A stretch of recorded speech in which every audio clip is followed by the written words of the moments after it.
Okay, this is lecture number 2, prologue lecture number 2 for astronomy. Take a look at this part of the sky. Do you recognize this constellation?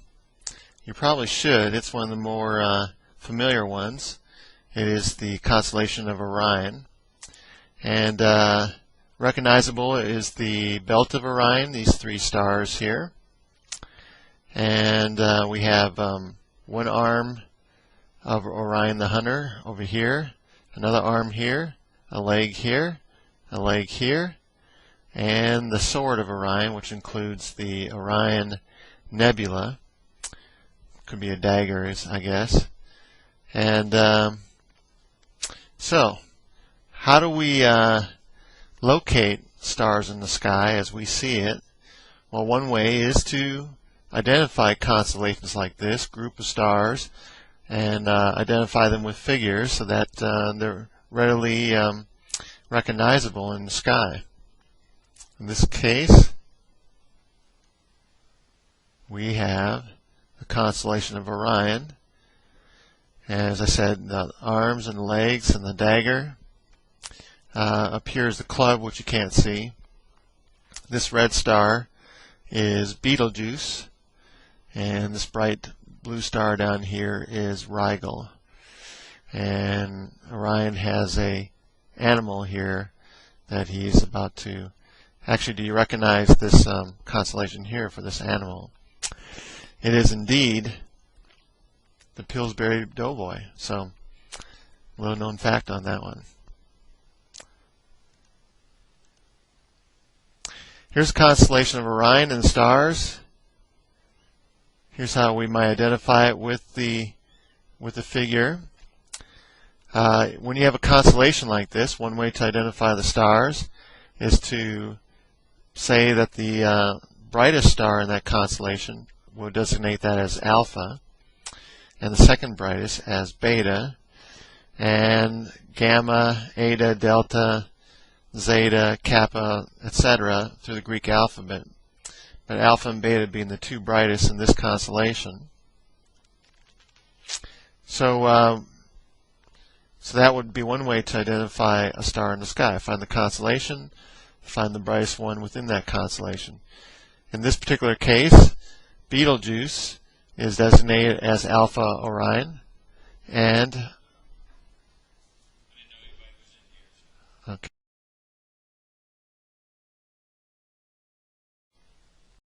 Betelgeuse is designated as Alpha Orion, as the brightest star in the constellation of Orion. In fact, Betelgeuse is not the brightest star in the constellation of Orion. Rigel is, but they're very close in brightness, and I think the redness of the star Betelgeuse has given it that indication that it is a more famous star. But it's bright because Betelgeuse is a very large star, and it's relatively close to us, and hence it appears bright. Whereas Rigel is a brighter star, but it's further away, and as it appears to us, just almost the same brightness as Betelgeuse. As we look at a constellation in the sky, what we're seeing is a 2-dimensional image above us, which we can imagine to be on a sphere of the sky. And so we imagine that we have these bright objects, and as they look to us, they're in the same part of the sky.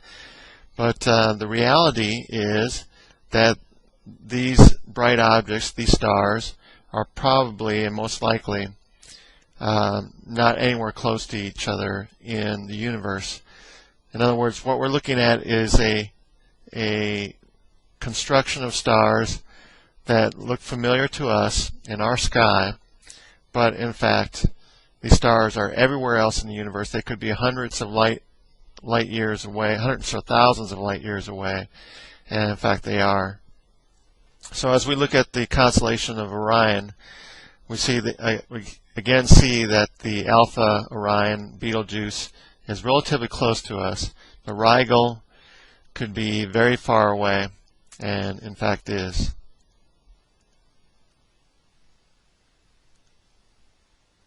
So in order to really locate these objects in the sky, we need more than just a two-dimensional location. Two-dimensional will just tell us where in the sky we see it.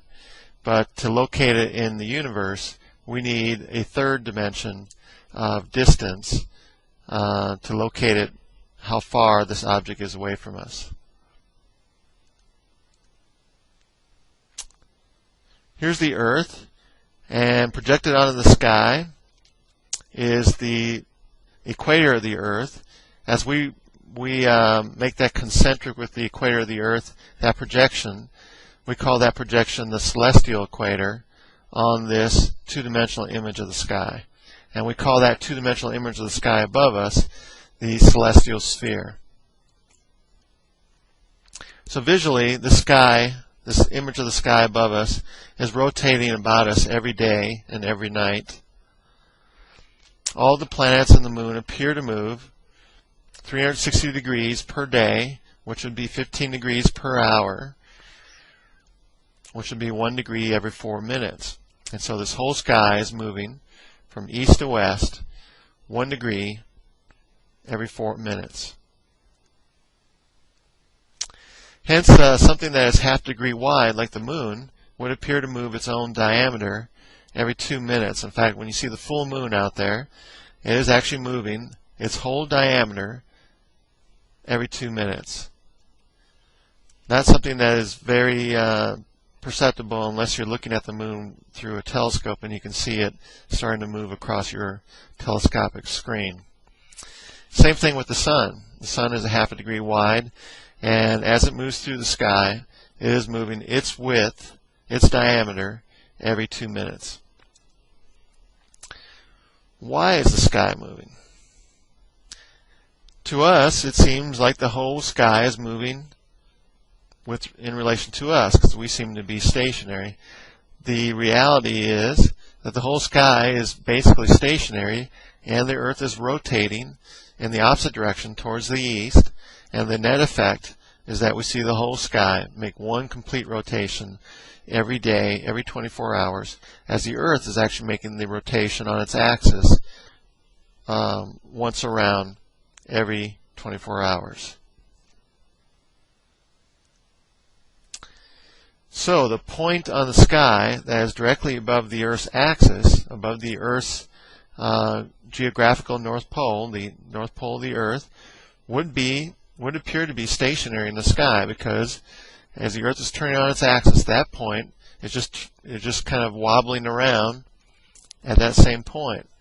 And the closest star to that point is Polaris, the North Star. So if we were to take a time-lapse picture of the sky, we would see that over time all the stars would seem to be rotating around that point in the sky, and would look at pictures similar to this one right here. So since the Earth's geographic North Pole, Polaris, is almost stationary in the sky, it will appear stationary in the sky over the course of time. The altitude of any object in the sky is defined to be the angular distance from the horizon to the object. So as you measure an angle from the horizon up to the object, you are measuring its altitude. For Polaris, it turns out that the altitude of Polaris, the North Star, is actually equal to the observer's local latitude. Because think about it.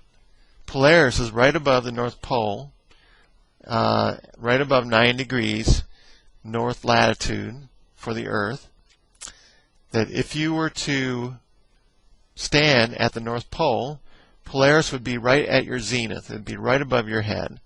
And so if you were to measure from the horizon to Polaris, you would measure 90 degrees straight up, and in fact your latitude would be 9 degrees north. On the other hand, if you were to travel to the equator, you would, and you look north, you would see Polaris right on the horizon. It would just be barely on the horizon, almost setting, but it'd be right there on the horizon. And so its altitude would be 0 degrees. It'd be right there on the horizon, no angle from the horizon. And in fact, your local latitude would be 0 degrees. You'd be at the equator. If you were to travel 1 degree north, then Polaris would travel in the sky 1 degree up from where it was. So your latitude would equal Polaris's altitude. If you were to travel 1 degree south of the equator, you would not see Polaris. It would go below the horizon as you see it. It would be -1 degrees.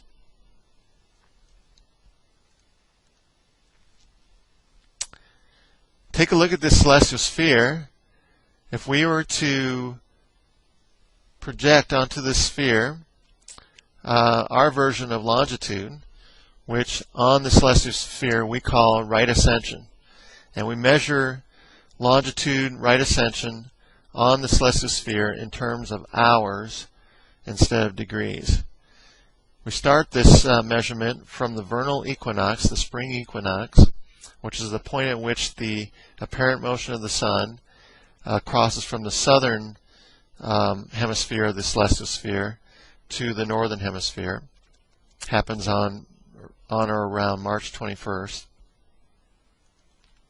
And if we mark this going eastward around the celestial sphere, we go from 0 to 24 hours. So each hour is 15 degrees of angle in longitude, and it measures 1 full day all the way around the celestial sphere. This is rather reminiscent of our time zones of longitude on the Earth. The ecliptic is that apparent path of the sun that the sun makes across the celestial sphere.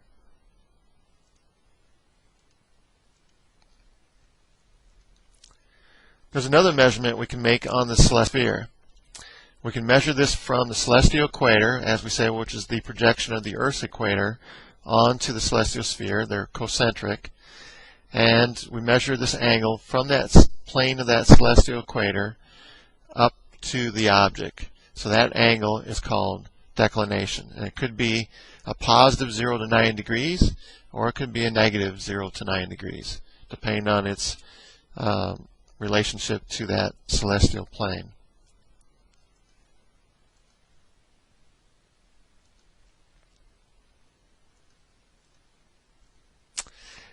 The Earth is tilted 23.5 degrees, and the Earth is spinning on this tilted axis as it revolves around the Sun. So there are times when the Earth's tilt is towards the Sun. There are times when the Earth's tilt is away from the Sun. There are times when the Earth's tilt is perpendicular to the radius to the Sun. And because of these different orientations of the Earth, we have our seasons.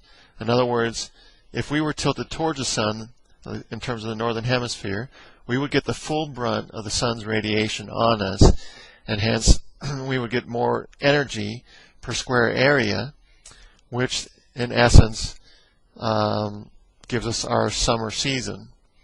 And if we were tilted away from the sun, more that energy would be distributed over more areas. We're tilted away, more curvature of the Earth, hence that would be the resultant of our winter season.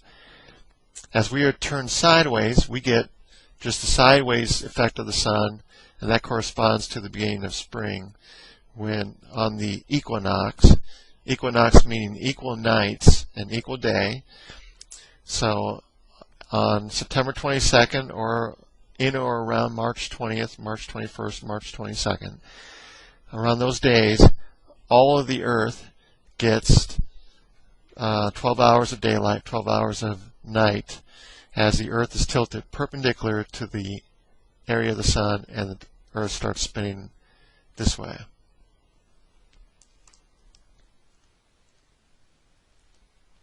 So on the summer solstice, we get the full brunt of these Earth's energy as we're tilted towards the Sun.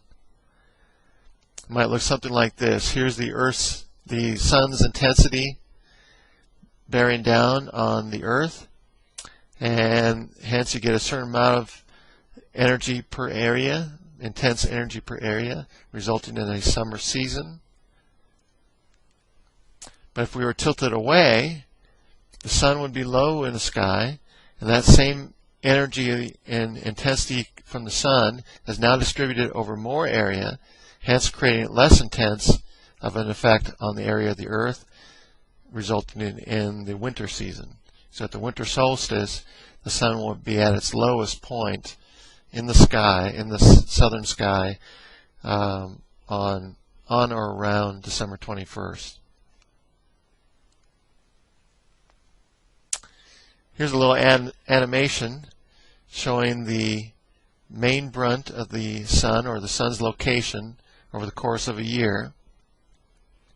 We can see it gets just about as far north as the northern Gulf of Mexico here, still south of Alabama. So that means that over the course of the year, even on the summer solstice, here in northern Alabama at 35 degrees north latitude, we will never see the sun directly above our head or directly at our zenith, because the sun will only go up to 23.5 degrees north latitude. So if we were at 23.5 degrees north latitude on the summer solstice, the sun would be directly overhead. Here at 35 degrees north latitude, it will be 11.5 degrees from that zenith.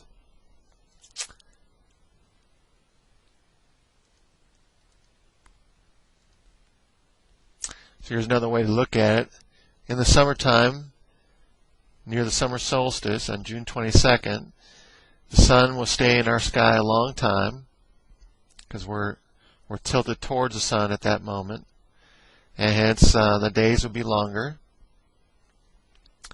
In contrast, at the winter solstice, the sun will be low in the sky, stay in our sky for a lesser time. The days will be shorter. And at the equinox, everybody on Earth has 12 hours of daylight, 12 hours of nighttime, equinox. And that'll be on or around March 22nd or September 22nd. The vernal equinox on March 22nd, the autumnal equinox on September 22nd. So our seasons are due to the Earth's tilt. And the sun in these seasons is going to have its own path in the sky, sun being relatively close to us, so it will move in its own way across the celestial sphere. Its declination will change due to the change of the Earth's tilt in relation to it over the course of the year. Its right ascension will change due to the fact that the Earth is revolving around the sun 360 degrees and 365 days. So the sun will appear to move 1 degree across this background celestial sphere each day over the course of the year as it passes all the way around the celestial sphere in the course of 1 year. The sun has an angular diameter of 1/2 degree, so each day the sun will move twice its diameter across this background of stars, the celestial sphere.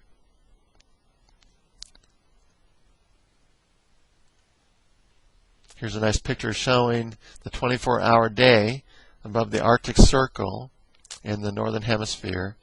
As the northern hemisphere is tilted towards the sun, there will be some places, namely above the Arctic Circle, where the sun will be in the sky for the whole day. 24 hours of daylight. The contrast to that is in the wintertime you'll get 24 hours of nighttime.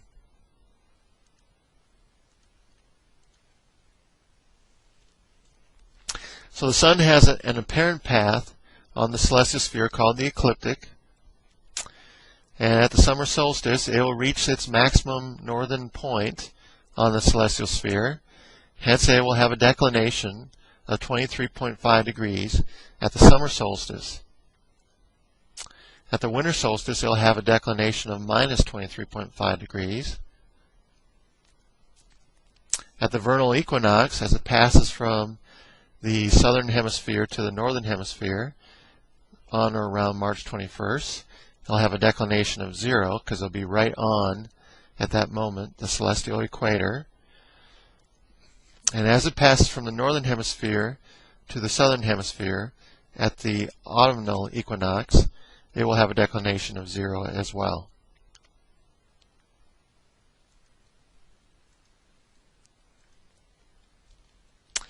So the Sun is making this movement as we see it across the celestial sphere.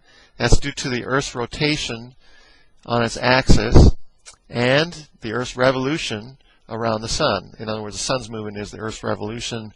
The daily movement of the whole sky is the Earth's rotation. There is an additional movement going on due to the Earth, and that is the precession of the Earth's axis. If we think of the Earth spinning like a top, if you watch the top spin, it's spinning rapidly on its axis, but its whole axis as it's spinning also tends to move and precess. And the Earth is doing the same thing. As it's spinning on its axis real quickly, it is also precessing around. This precessing takes some time, but over time this will change the equinox positions, and it will change the location of our northern part of the sky and the southern part of the sky as well. It will change the location of the constellations. For instance, right now Polaris is the pole star. It's right above the northern axis of the Earth, so as the Earth turns, Polaris is relatively stationary in the sky, and it can be recognized as such for any kind of traveler around the world.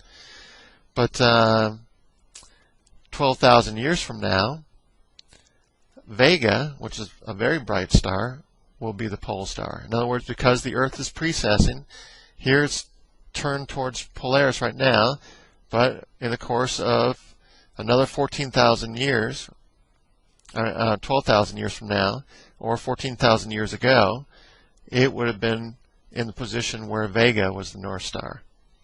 And in fact, 3,000 years ago, the North Star was not Polaris, it was Thuban, a star in the constellation of Draco, and that was a star that the Egyptians used to line up their pyramids towards the north. So the pyramids are perfectly aligned towards north, at least the Great Pyramid is, and it is aligned towards Thuban, not towards our current Polaris.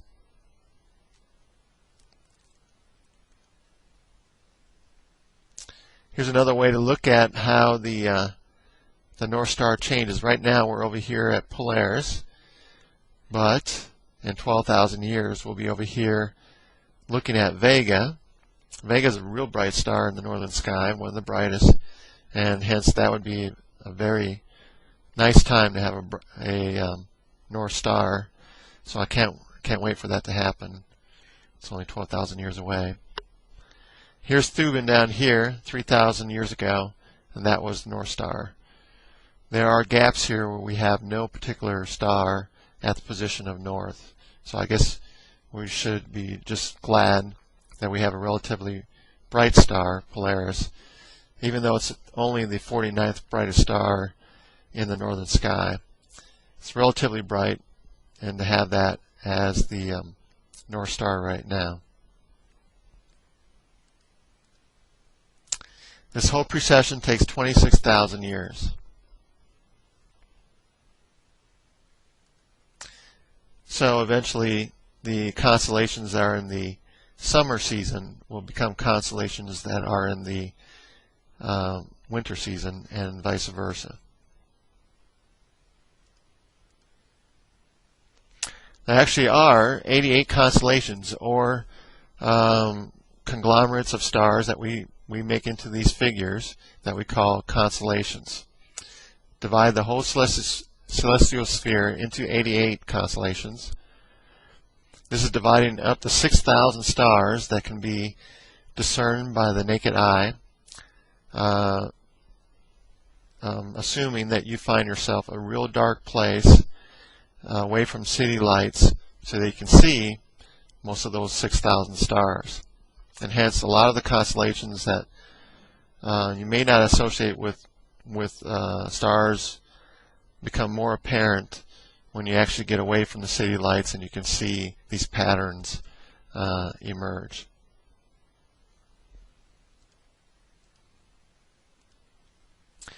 The Zodiac consists of 12 main constellations that are within plus or minus 30 degrees of the ecliptic, which we said was the apparent path of the sun across the celestial sphere. Another way to look at the ecliptic is not only is it the apparent path of the sun across the celestial sphere, but it is the plane of our solar system. The reason the sun appears to pass in that path is because we are in that plane. And as we revolve around that plane in relation to the sun appears to follow that path in relation to us. In that plane as well or close to that plane, are the planets, the 8 planets, and the moon. The moon is within 5 degrees of that plane. So as you're looking in the sky, and as you see the apparent path of the moon over the course of a month, you can expect that the moon is going to come close to the apparent position of the planets as well over the course of the year. In other words, as you're looking for planets in the sky, and as you're looking at the moon, you'll see them generally in the same part of the sky, or the same path of the sky. And that also is the same path of the sky that the sun moves through. So we have these 12 constellations. There used to be 13. Ophiuchus was the 13th constellation. Ophiuchus is the serpent handler in the sky, but now that constellation was demoted. There's 12 constellations, more or less denoting the 12 months of the year. These constellations on the ecliptic are called the constellations of the Zodiac.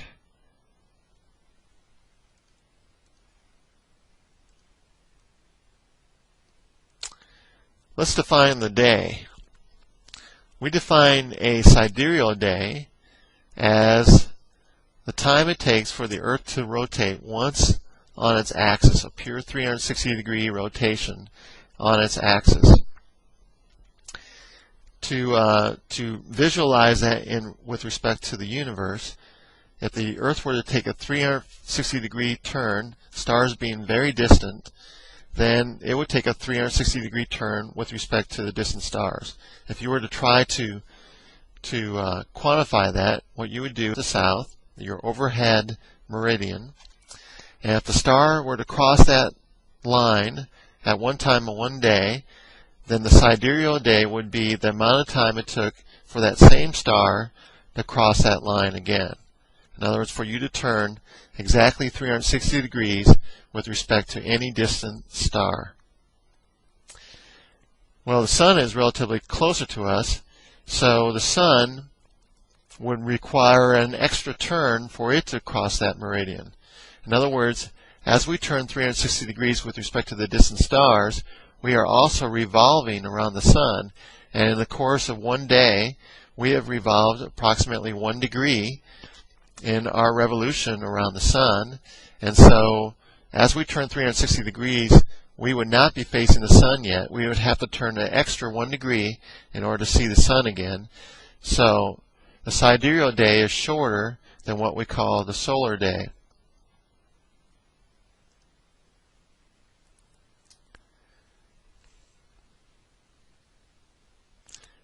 Here's one way to visualize that. If I were the Earth facing the sun as you see it here, I could turn 360 degrees around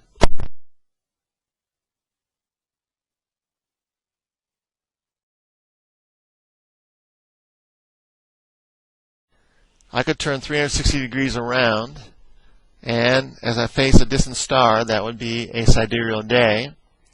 But for me to have a solar day, I would have to turn that extra degree towards the sun in order for it to be a solar day.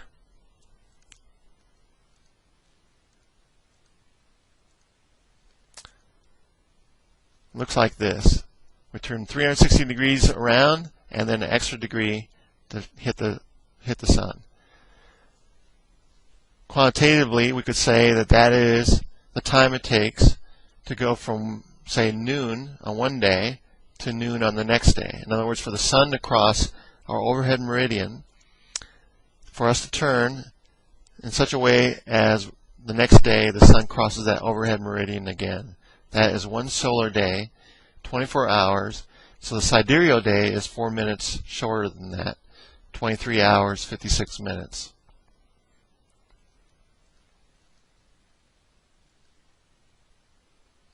So the solar day is longer than the sidereal day by 4 minutes.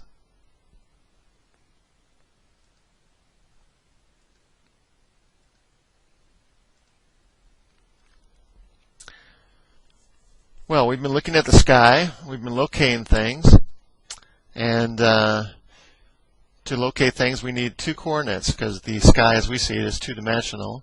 So we just needed right ascension and declination. But if we really wish to locate something in the universe, we need a 3rd dimension. We need a 3rd coordinate. And that 3rd coordinate is distance. That would give us a 3-dimensional perspective.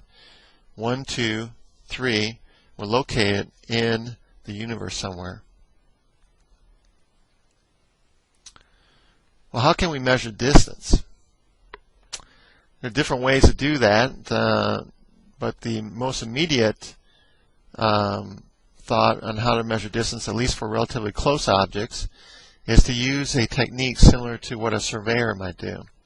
I mean, if we can't really go there, we don't have the means to go to most of these places. In fact, to be honest, the Sun is our closest star, but the nearest closest star to us after the Sun is Proxima Centauri, which is 4.2 light years away, light traveling at 186,000 miles per second. If it travels for 4.2 years at that speed, it will finally get to our next nearest star, and that's pretty far away. To put that in further perspective, if we said that the Earth and the Sun were 1 meter apart, which is about the length of this picture behind me, if the Earth and the Sun were 1 meter apart, one astronomical unit were the equivalent of 1 meter, then the next nearest star to us, Proxima Centauri, would be located down in Montgomery, Alabama. We're in Decatur. So, we're not going to go there anytime soon. So how do we know how far away is it? How can we make that measurement? Well, here's a surveyor's technique. Let's say you want to find how wide a river is, but you don't want to cross the river. So, you locate yourself at position A, and you establish a line of sight to some object across the river, say this tree here. Once you establish that line of sight, you move along the river bank to a new position, let's call it B, establish a new line of sight to that same object. If you measure your length B, which you can because you're the one who moved, and you measure this angle between your original line of sight and your new line of sight and this baseline, you establish yourself a right triangle, and you know 2 things about that right triangle. You know the baseline distance B, and you know this angle theta. From trigonometry, and you don't need to know this mathematics for the questions, this is extra information, but from trigonometry, we would say that the tangent of this angle theta is equal to the opposite side A over the adjacent side B. Distance A over distance B. In other words, distance A is equal to distance B, which we can measure, times the tangent of theta. And theta is something we can measure as well. So we can establish what distance A is by this parallax type measurement.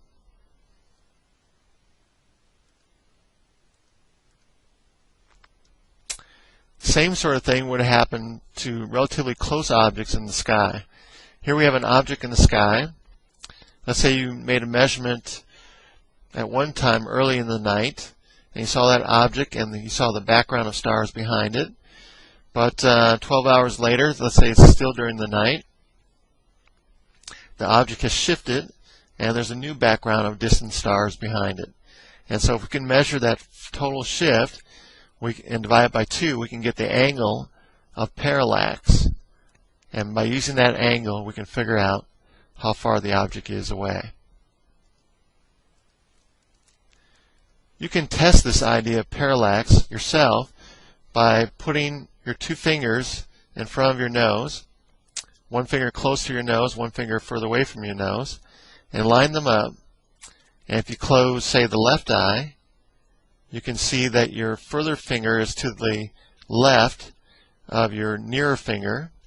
And if you close the right, to the right of your nearer finger, if you close the right eye, you see it shifts to the left. So the apparent position of the distant object shifts with respect to the near object, either to the right or to the left. That is parallax. The larger of the parallax shift, the closer an object is, and the greater you make your baseline, the larger parallax measurement you can make. Stellar parallax shifts are very small. The one for the shift for the closest star to us is still less than 1 second of 1 minute of 1 degree of arc. Most parallactic measurements would be made over a 6-month period, so you wouldn't make that measurement over the course of a night. You'd make the measurement over the course of 6 months, so that your baseline position will change from, say, January to July, and hence you would have the diameter of the Earth's orbit as your baseline instead of the diameter of the Earth as your baseline, and that would be much better in order to make an accurate parallax measurement.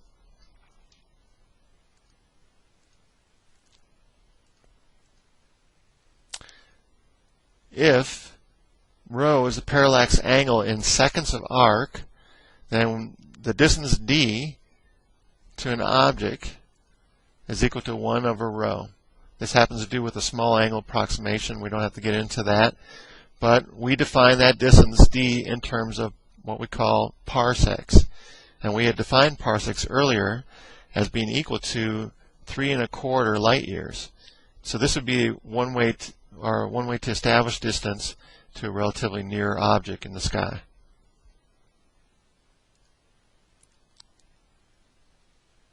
Like I said, all parallax measurements are relatively small.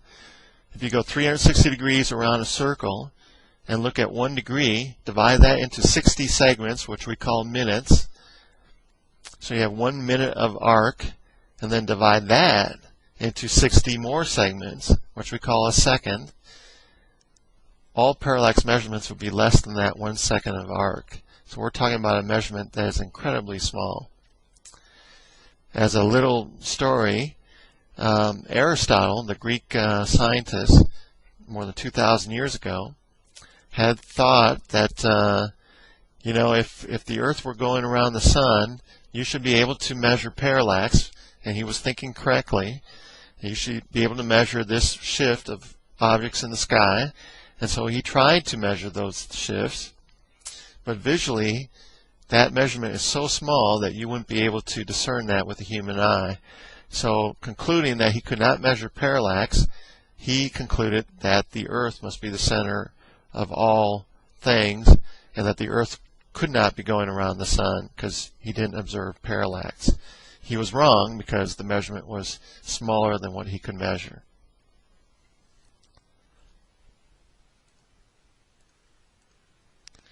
Here's a problem. Let's say a star has a parallax of 0.25 seconds of arc. Then its distance would be 1 over 0.25, or 4 parsecs. There's 3 1/4 light years per parsec, so 4 times 3.25 is 13 light years. So this star would be 13 light years away. Alpha Centauri is our nearest major star. It's the companion star to Proxima Centauri. It's a very bright star. You can't see it in your sky because it's in the southern hemisphere. But it has the largest parallax of any star of about 0.77 seconds of arc. 1 over 0.77 is 1.3, so it's 1.3 parsecs away, which is 4.2 light years. Sirius has a relatively large parallax as well, but its measurement is 0.38 seconds of arc. So it is twice as far away. And that's one reason Sirius is still relatively bright, because it's relatively close to us.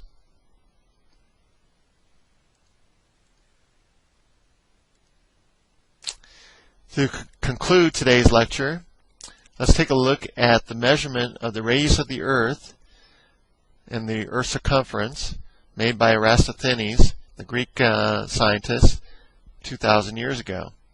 Not all the time over the course of history did we think that the Earth was flat.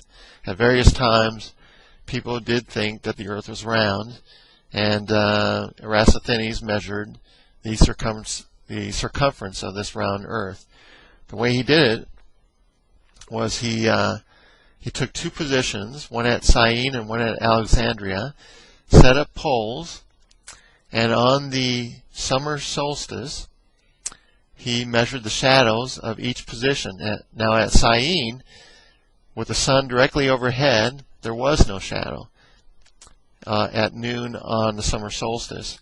But simultaneously, on that same day, at Alexandria, to the north, there was a shadow of 7.2 degrees, which meant that in terms of the Earth's, in terms of the chord of the Earth, between those 2 points on the Earth's surface, there was 7.2 degrees. So if you could actually measure the distance between those two cities, then and associate that with 7.2 degrees of arc, you could figure out the circumference of the Earth. In other words, 7.2 degrees of arc to 360 degrees all the way around the Earth would be the same as that distance between those two cities to the Earth's circumference. And that distance was measured between those two cities to be 5,000 stadia, which is 5,000 lengths of the stadium. And if you use the length of the stadium as in those days, you would come up with a measurement that was relatively close to today's measurement of the circumference of the Earth, which would be 25,000 miles, which would be the circumference of the Earth today, or as we would measure it today. So it's a pretty brilliant way to do that, and it just goes to show that Columbus was not the only one who thought the Earth was round. The course of history, people thought the Earth was round, and they actually tried to make measurements of it. This concludes lecture number 2 for astronomy, the second lecture of the Prologue chapter in the astronomy course.